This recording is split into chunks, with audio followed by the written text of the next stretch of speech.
Concurrence de trois droites. Bon, j'avais déjà fait une vidéo là-dessus, sur la concurrence de trois droites, mais ici, je vais un petit peu, je veux dire,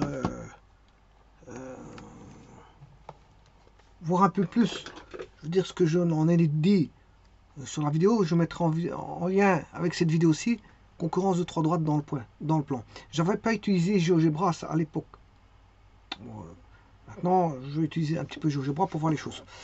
Bon, alors, ici, on a trois droites que je vais appeler A1,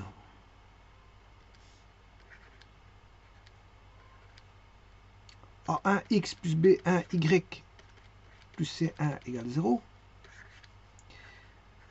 A2x plus B2y plus C2 égale 0, et A3x plus B3y plus C3 égale 0. Alors, j'aurais pu aussi les appeler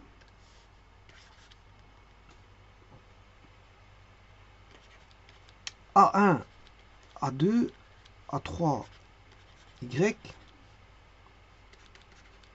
B1X,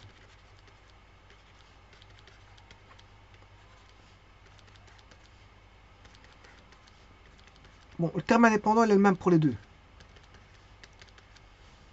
C'est trois droites. Alors, je vous rappelle que on a trois cas de figure.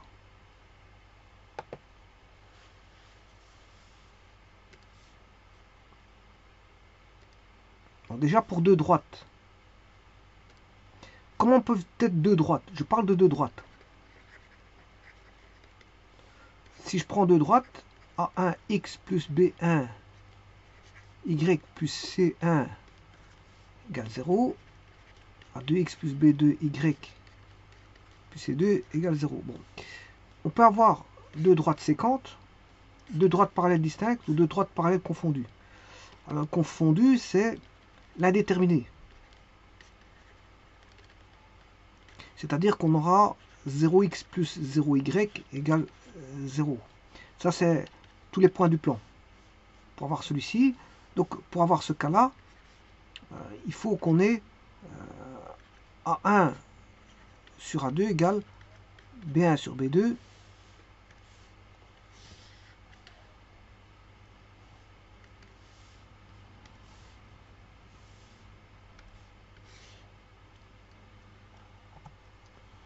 ça c'est droite confondue. Hein. C'est indéterminé. De droite confondue. Alors, là tout est proportionnel. Tout est proportionnel.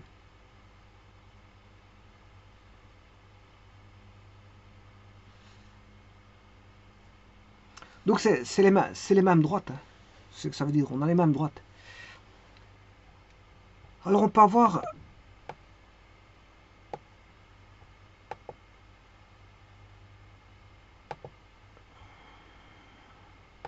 un cas incompatible ou impossible.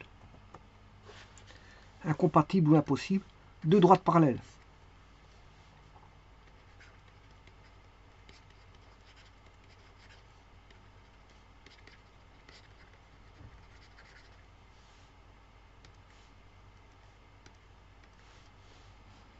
A1 sur A2 égale B1 sur B2 différent de C1 sur C2. Et l'autre cas, ben, on n'a pas de proportionnalité, tout simplement. Si on a les deux, on n'a pas de proportionnalité entre A1, B1 et A2, B2. Donc les droites ne sont pas parallèles.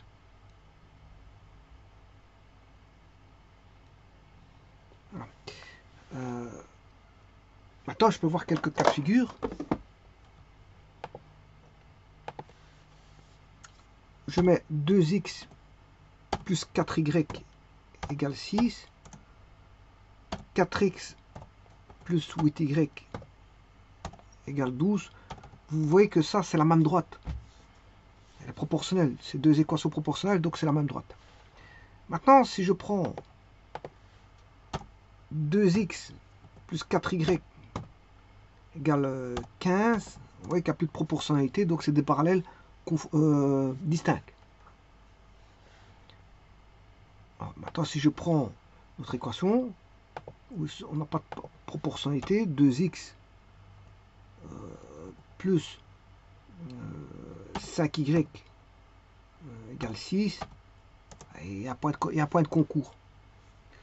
Dès le moment où A et B sont distincts, enfin, A1 et A2 n'est pas proportionnel à B1 sur B2, les deux droites ne sont pas, je veux dire, parallèles. Alors ça se comprend comment?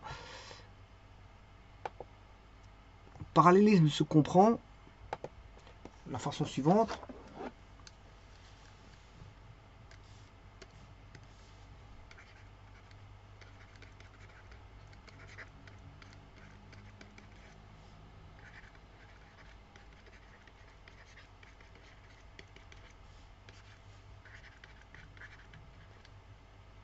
Bon, je vais transformer l'équation numéro 1.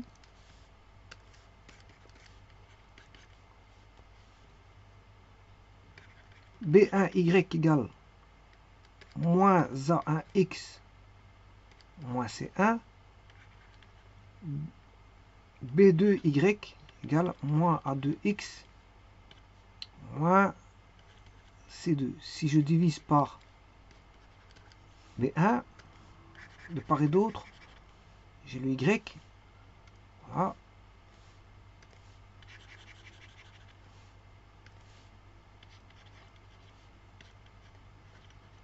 Et là, vous avez le coefficient angulaire. Bon, parallèle, ça veut dire qu'ils ont des coefficients angulaires voilà, proportionnels. C'est-à-dire que moins A1 sur B1 est égal à moins A2 sur B2. Donc, qu'est-ce qu'on peut dire? Que A1 sur A2 est égal à B1 sur B2. Voilà, tout simplement. Alors maintenant, ça c'est pour les parallélismes ou les points de concurrence entre deux droites. Maintenant, voyons voir avec trois droites. Bon, et là, c'est justement le cas. On a trois droites. Alors, les cas de concurrence de trois droites, voici des cas. Droite concurrente, je mettrai le lien pour que vous puissiez lire. Dans les triangles, on peut avoir ça. Par exemple, toute médiane qui est nécessairement un bisecteur de l'aire du triangle est concurrente avec deux autres bisectrices de l'aire dont chacun est parallèle à un côté. Bon, voilà.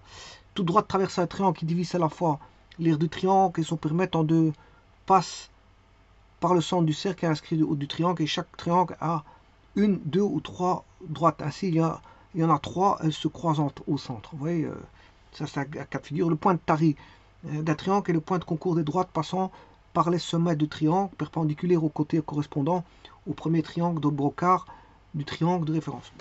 Oui, c'est un cas de figure. Un autre cas de figure, le point de Schiffer d'un triangle, le point de concours des droites de l'aire de quatre triangles, le triangle de référence et les trois triangles formés par deux sommets du triangle de référence et son centre du cercle inscrit. En voilà un autre. Les points de Napoléon et leur généralisation sont des points de concours. Par exemple, le premier point de Napoléon est le point de concours des trois droites joignant un sommet du triangle au centre de gravité du triangle équilatéral construit à partir du côté opposé au sommet et orienté à partir de l'extérieur. Une généralisation de cette notion, le point de Jacobi. Dans les quadrilatères, les deux bimédianes d'un quadrilatère, le segment joignant les milieux de deux côtés opposés et le segment joignant les milieux des diagonales du quadrilatère sont concurrentes en leurs milieux respectifs. Encore un autre cas de figure. Dans un quadrilatère circonscriptible, les quatre bisectrices se croisent au centre du cercle inscrit du quadrilatère. Dans un quadrilatère cyclique, quatre segments de droite, chacun perpendiculaire à un côté passant par le milieu du côté opposé, sont concurrentes. On appelle ces segments les M-hauteurs ou maltitudes en anglais. Et leur point de concours, l'anticentre du quadrilatère. Un quadrilatère convexe est exscriptible s'il y a des bisectrices concurrentes, les bisectrices internes en deux angles opposés, les bisectrices externes aux deux autres sommets et les bisectrices externes aux angles formés par les côtés étendus du quadrilatère. Bon, pour les hexagones, si les côtés successifs d'un hexagone cyclique sont ABCD, F, alors les trois diagonales principales sont concurrentes si ACE égale BDF. Si l'hexagone a une conique inscrite, alors le théorème de Briançon établit que ces diagonales principales sont concurrentes. Les droites concurrentes apparaissent dans le dual du théorème de Pappus.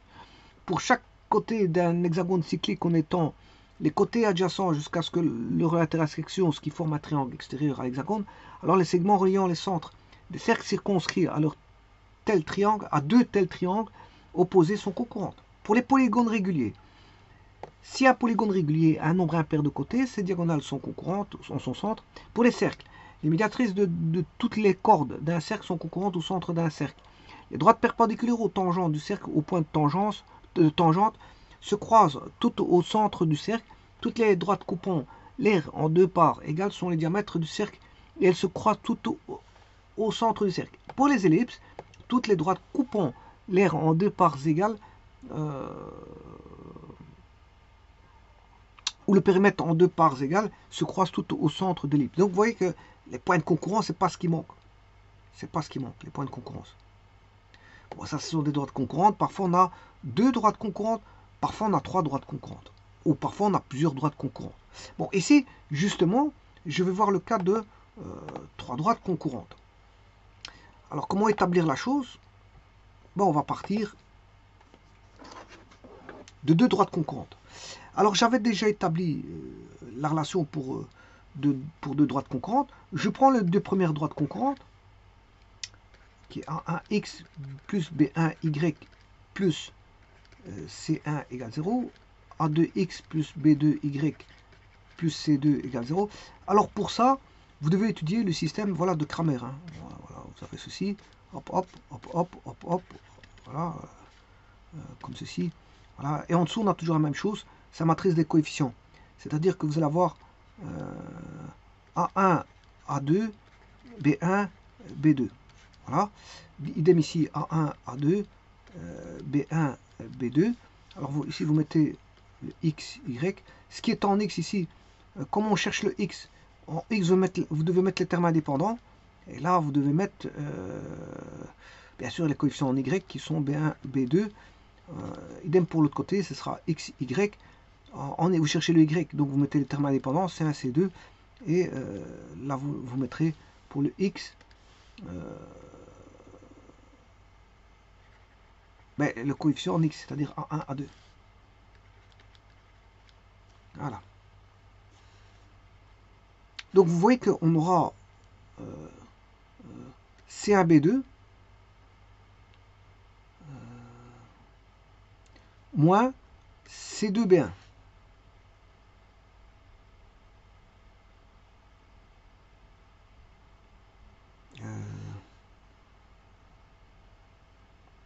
C1, C2. Oui, attention qu'ici j'ai fait une petite erreur.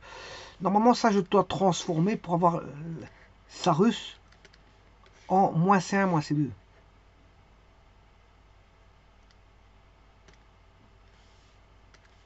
Normalement, je dois avoir ceci, moins C1, moins C2. Ce qui veut dire que si j'aurais moins C1, moins C2, ben, ça c'est comme si j'avais...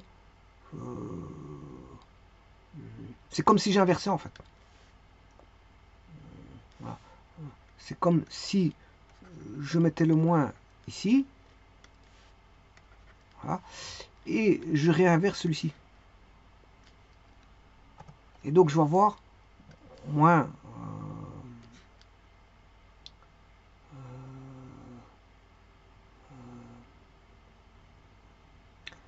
B1. Et comme j'inverse, le moins sortir. Comme j'inverse, le moins sortir. Donc ça qui fera B1, B2.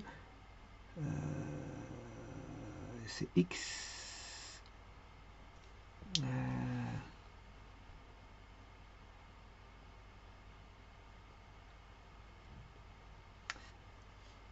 C1, C2. Bon, idem la même chose ici. Donc je recopie correctement. Hein. Donc voilà pour les deux équations ici. X égale B1, B2, C1, C2 sur A1, A2, B1, B2. Voilà pour les X.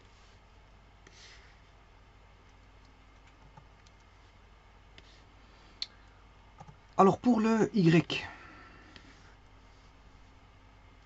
c'est la même chose. Le Y, ce sera A1, A2 sur B1, B2.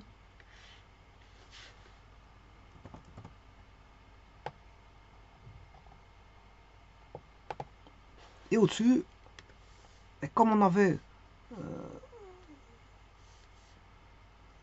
ici, ça je l'ai écrit comme si on avait plus C1 plus C2. Mais en fait, c'est vrai qu'il faut repasser le moins C1 moins C2 de l'autre côté. Donc, c'est-à-dire qu'on aura moins C1 moins C2. Moins C1 moins C2. Le moins, je l'enlève. Et puis, je permute les colonnes. Et donc, le moins devient plus. Donc, on aura C1, C2, A1, A2. Voilà.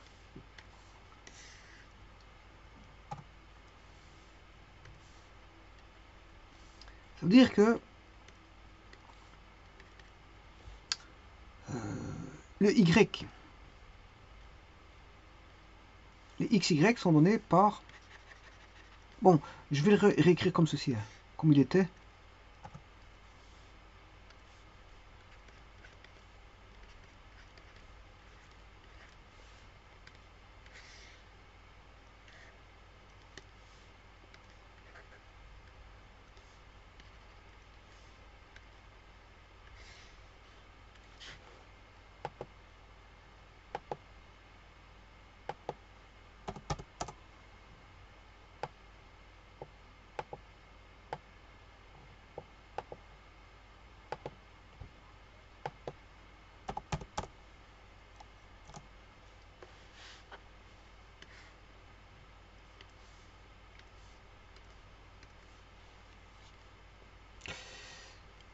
Donc on va écrire donc, les solutions x, y. Elles sont telles que on est B1, C2 moins C1, B2 sur A1, B2 moins A2, B1. Il suffit de faire produit descendant moins le produit montant. Il suffit juste de faire ça. Le second, je fais la même chose. Ce qui va me donner C1 A2 moins C2 A1 sur le même dénominateur que précédemment, parce qu'il n'y a rien qui change au niveau du dénominateur.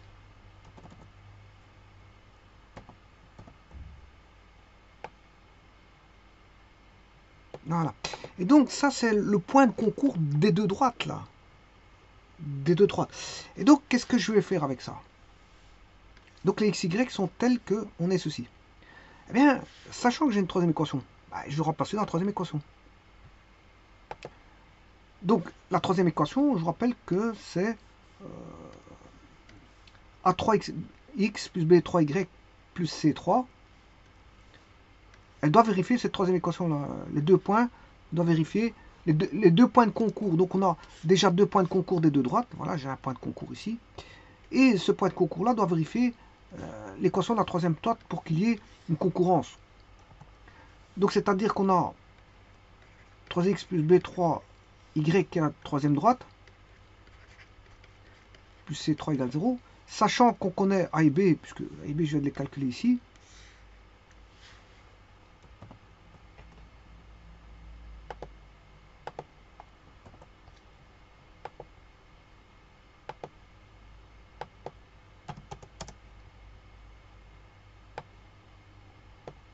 Enfin, XY. XY, c'est ce que je veux dire. C'est pas A et B, c'est XY, c'est ça que je voulais dire. A3. Alors, on a celui-là qui est ici.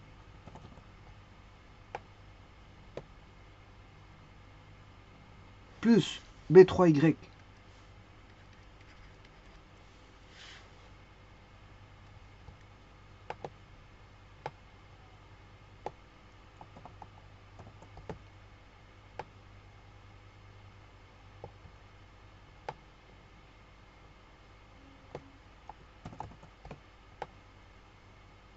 Plus C3.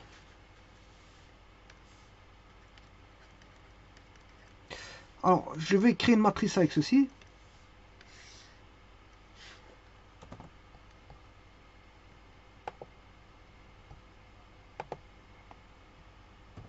Alors, comment la créer? Il suffit de remettre celui-ci au même dénominateur.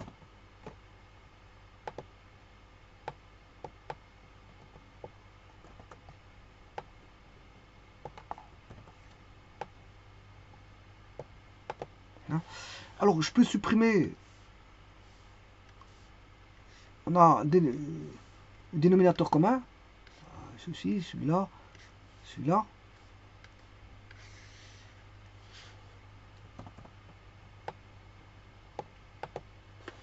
Et c'est de créer la matrice de ceci.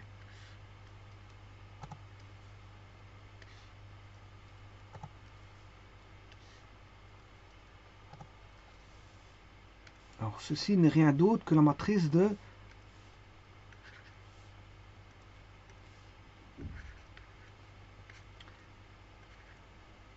B1, B2,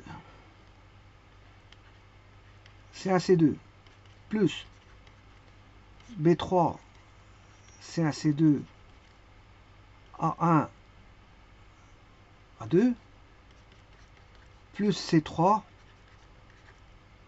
A1, A2, B1, B2. Oui, attention qu'il manque de parenthèses partout. Hein.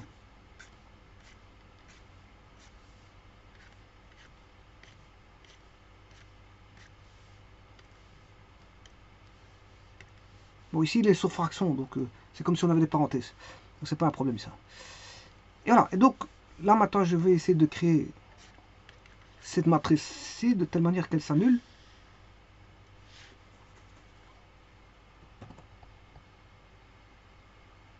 Donc, on a une dimension 3 ici, hein, parce que, voilà. Enfin, on a 3 droites. On a 3 droites. Donc, je dois avoir une matrice 3-3, c'est ça que je veux dire. On n'a plus de... Ceci va se conformer à une matrice 3-3. Alors, ça, on peut l'interpréter par la technique des mineurs. Bon, si je mets...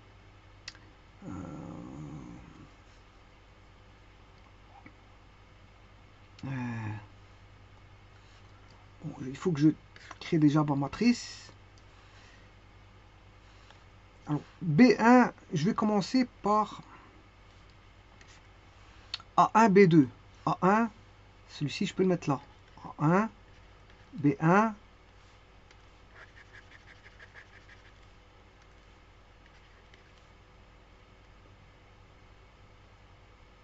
A2, B2. Bon. Le A3, il est ici. Voilà. C'est comme si j'éliminais celui-là. Je prendrai ceci.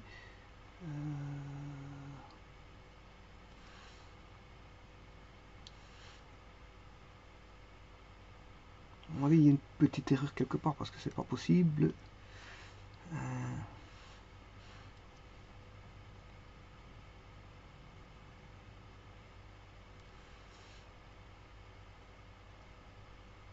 Bon. Enfin bref. Alors, là, si, c'est par la technique des mineurs. Je peux le faire par la technique des mineurs. Si je prends celui-là, bon, je vous rappelle que lui, il est en ligne 3, colonne 3. Donc, 3 plus 3, ça fait 6. Il est pair. Donc, c'est un signe plus. C'est un signe plus.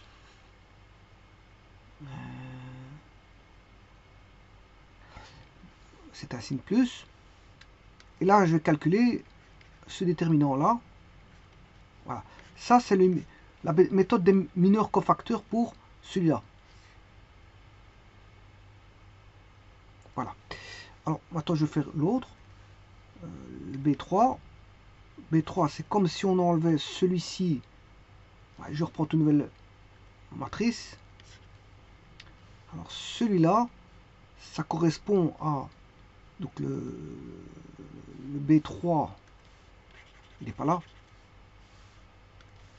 Le B3, il est ici. Multiplié par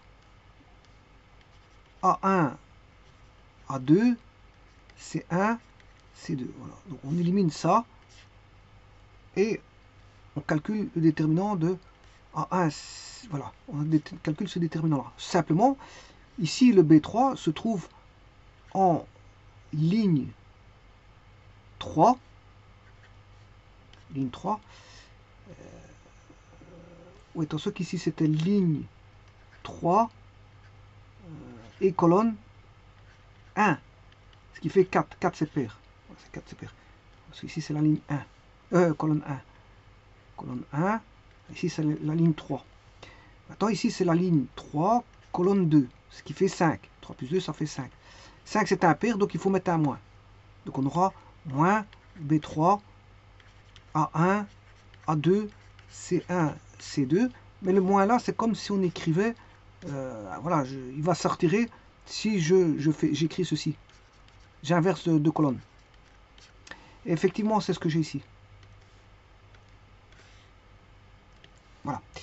Alors, on va regarder pour le dernier.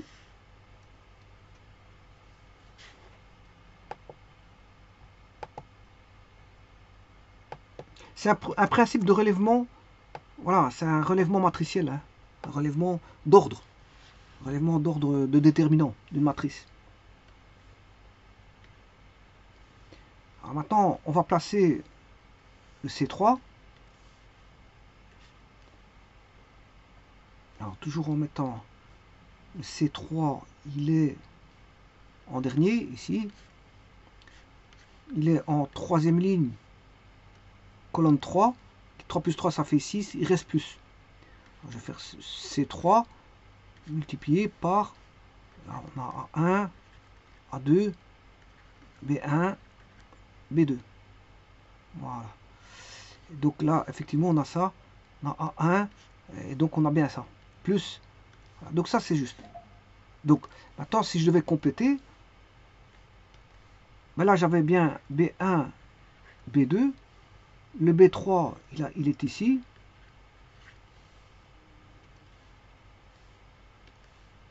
Le C1, il est là. Le C2, il est là. C3, on trouve qu'il est là. Le A1, il est là. A2, il est là. Et le A3, il est là. Donc, on a A1, A2, A3. Ce qui veut dire, je vais compléter maintenant.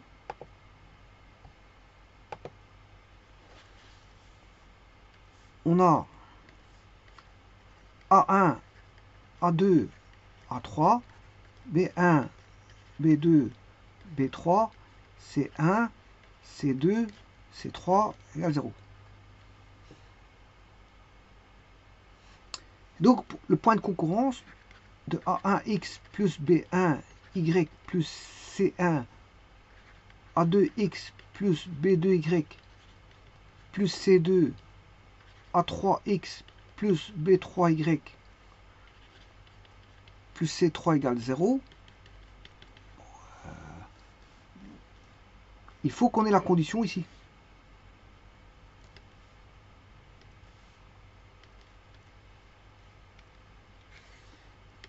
Voilà, ça c'est la condition de concurrence des trois droites. Maintenant, si j'avais écrit autrement, comme j'avais dit au départ, je vais changer. A1y, B1y, B1x. Alors, si j'ai A1y plus B1x plus C1 égale 0, A2y, A3y plus B2x plus B3x plus C2 plus C3 égale 0.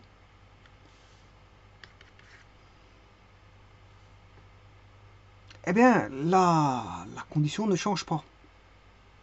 On aura toujours, vous allez rechercher la même matrice. A1, A2, A3, B1, B2, B3, C1, C2, C3 égale 0. Alors pourquoi? Vous allez me dire, ouais, mais ici, ils sont opposés. Enfin, je veux dire, ici, on a A1 sur X, et là, A1, A2, A3. Voilà. Pourquoi? Ben, je vais le voir tout de suite. Pourquoi c'est la même chose au niveau matriciel? Mais pour le premier, pour le premier, A1, X plus B1, Y plus C1 égale 0. A2X plus B2Y plus C2 égale 0.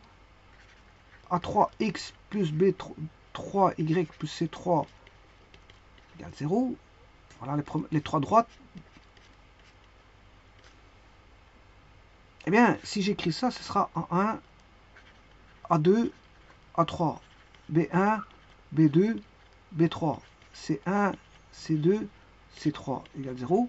Mais vous pouvez aussi écrire A1, A2, A3, B1, B2, B3, C1, C2, C3 égale 0. Alors maintenant, si j'avais eu l'autre, supposons que je travaille avec A1Y, B1X. Là, je mets le Y là. Voilà, qu'est-ce qui se passe? Par rapport à celui-là, ben, on aura B1, B2, B3, A1, A2, A3, C1, C2, C3 égale 0. Et si je permute la colonne 2 avec la 1, on aura A1, A2, A3, avec un moins ici. B1, B2, B3, C1, C2, C3 égale 0. Mais vous faites le moins 1 là divisé par 0, ça va tomber. Le moins 1, vous faites passer dans le membre de droite. Et vous allez avoir la même matrice. Vous allez avoir la même matrice. Donc, ce qui veut dire que ici, les conditions sont valables pour les deux systèmes d'équations. Vous mettez A1. Alors, je peux mettre en horizontal ou en vertical. Je peux mettre A1, A2, A3 en horizontal. B1, B2, B3 en horizontal. C1, C2, C3 en horizontal. Donc, vous voyez que même s'il apparaît un moins, c'est pas grave. Parce qu'il y a le 0 de l'autre côté. Moins 1, 0 divisé par moins 1, vous allez toujours avoir 0. Peu importe si vous permutez les colonnes. Hein. Peu importe si vous permutez les colonnes. Vous allez toujours avoir... voilà. Et ça, c'est pour avoir la concurrence. Mais le mieux, c'est de respecter, je veux dire, un ordre. Hein. Vous respectez un ordre. Parce que sinon, si vous, voilà, après, on peut se perdre si vous faites un peu n'importe quoi. En mélangeant des lignes, permettez des colonnes, des lignes. Après, on ne sait plus ce qui... Enfin, voilà. Essayez de garder... Parce qu'on peut faire ce qu'on veut avec les matrices, mais essayez de raison garder. Adopter, je veux dire... voilà, quelque chose que vous utilisez assez souvent pour éviter d'avoir 56 manières de calculer voilà, le point de concurrence. Je vous remercie.